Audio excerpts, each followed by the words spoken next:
Hi viewers, welcome back to my channel. और आज की वीडियो में हम बात करेंगे कंक्रीट पंप की कि जो कंक्रीट पंप है ये किस तरह से काम करता है और किस तरह से हमारी जो कंस्ट्रक्शन फील्ड है उसमें काम को स्पीड अप करता है। तो चलते हैं हम अपनी वीडियो की तरफ। स्टीम के अंदर क्या है, वह कौन सा तत्व है जो इतनी ताकत से कंक्रीट पंप करता है और यह कैसे काम करता है? तो चिंता मत कीजिए, इस वीडियो में हम इस बड़ी अनजान बात का जवाब देंगे। चलो शुरू करते हैं। हम इस मशीन के बारे में पूरी जानकारी के लिए अन्य प्रणालियों पर भी चर्चा करेंगे। अंत तक बने रहिए क्योंकि जो आप देखने वाले हैं वह आपको हैरान कर देगा। स्थिरीकरण प्रणाली।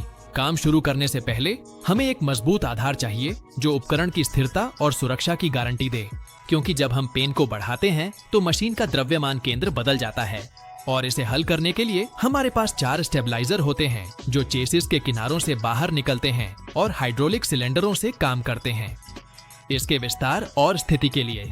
और इसका संचालन आपकी सोच से भी आसान है। आपको बस वह सेफ्टी पिन निकालना है जो इसे चेसिस से जोड़े रखता है और फिर इसके विस्तार के लिए हाइड्रोलिक लीवर को सक्रिय करना है। एक बार जब वे अच्छी तरह से स्थित हो जाएं, तो हाइड्रोलिक सिलेंडर सक्रिय किए जाते हैं।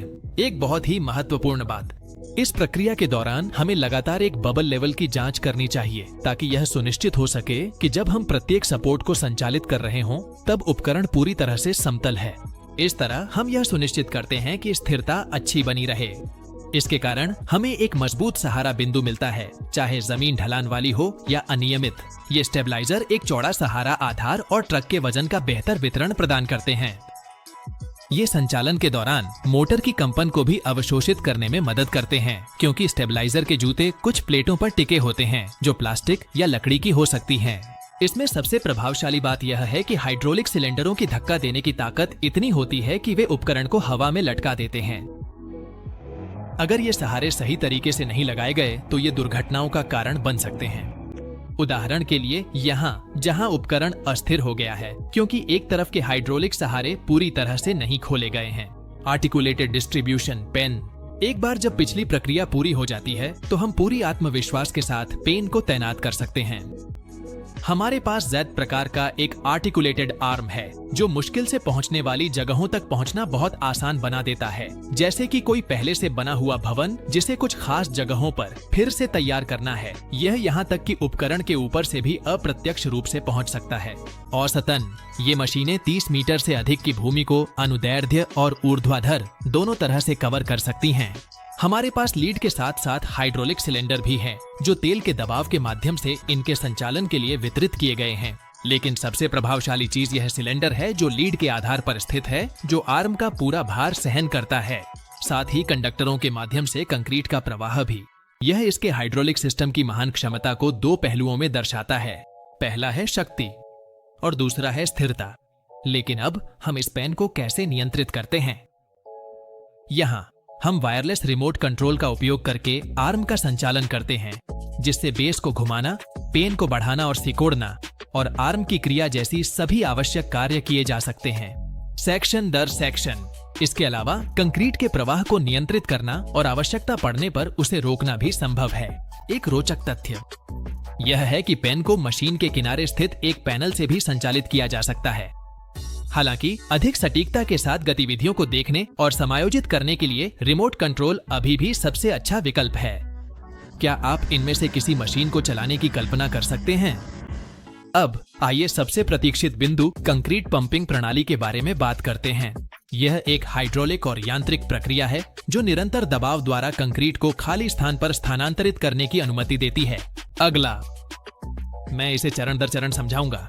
यहाँ हमारे पास 2 स्लाइडिंग पिस्टन हैं जो हाइड्रोलिक रूप से संचालित होते हैं, जो प्रत्येक के लिए एक ट्रांसफर ट्यूब के अंदर काम करते हैं। पंप के निकास पर एक वाल्व होता है जो प्रत्येक सिलेंडर से कंक्रीट को बाहर निकालने का काम करता है। इसे एस आकार का ऑसिलेटिंग वाल्व कहा जाता है और यह इंटरकॉलिंग तरीके से काम करता है।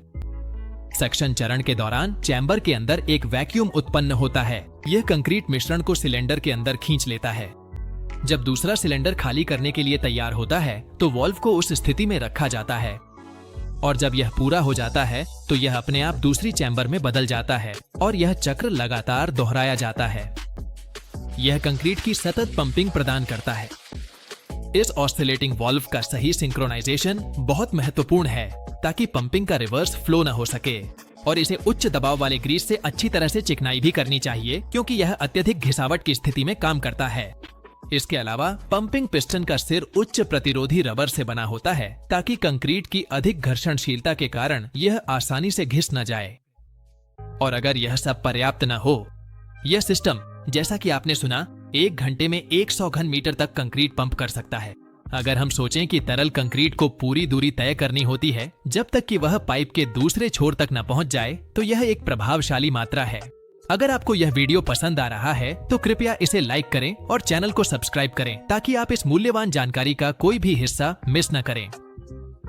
लेकिन अब सवाल यह है कि हम इस पंप को कंक्रीट कैसे उपलब्ध कराते हैं। इसके लिए हमारे पास पावर टैंक है। यह एक गुफा है जो उपकरण के पीछे स्थित होती है और यहीं पर ताजा कंक्रीट डाला जाता है। इसके अलावा अधिक सुरक्षा के लिए एक प्रोटेक्शन ग्रिल भी है।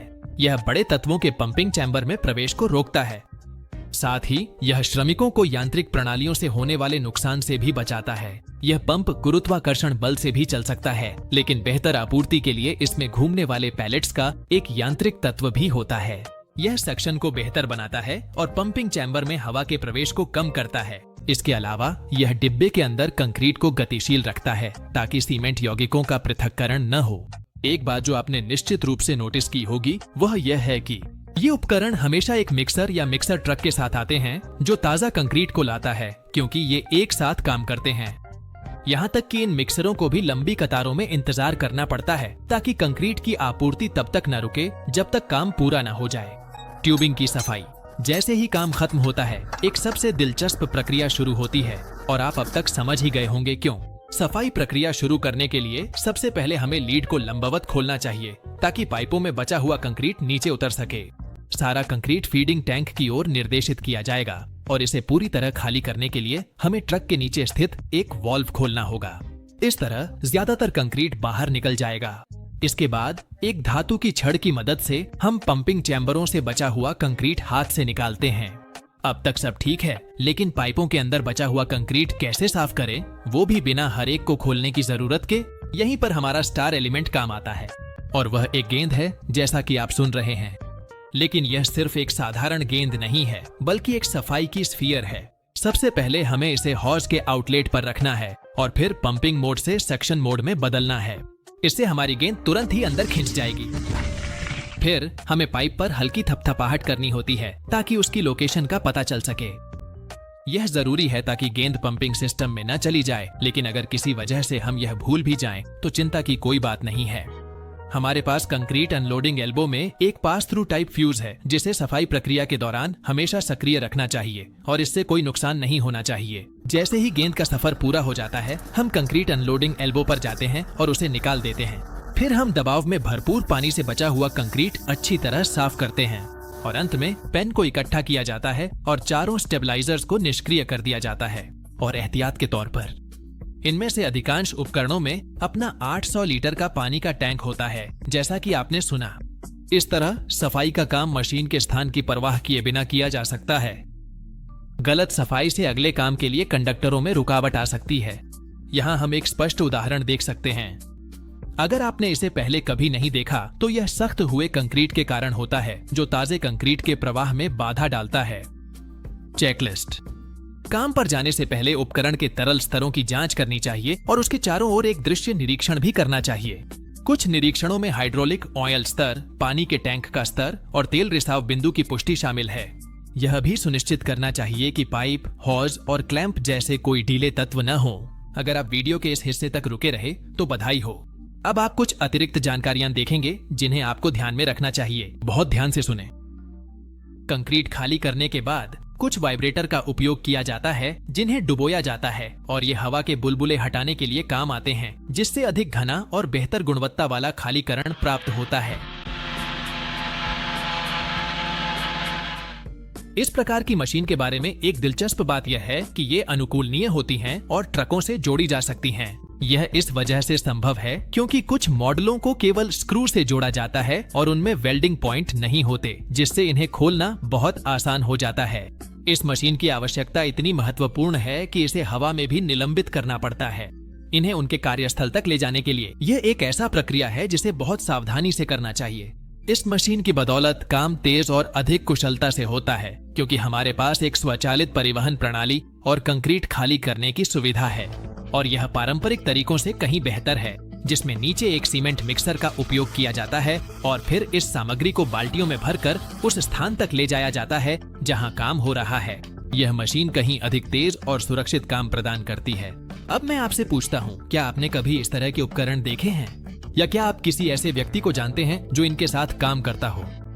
क्या आप जानते थे कि इसकी सफाई के लिए एक बॉल का इस्तेमाल किया जाता है? मैं आपकी टिप्पणियों में पढ़ूंगा। वीडियो देखने के लिए बहुत बहुत धन्यवाद और हम अगले वीडियो में मिलेंगे।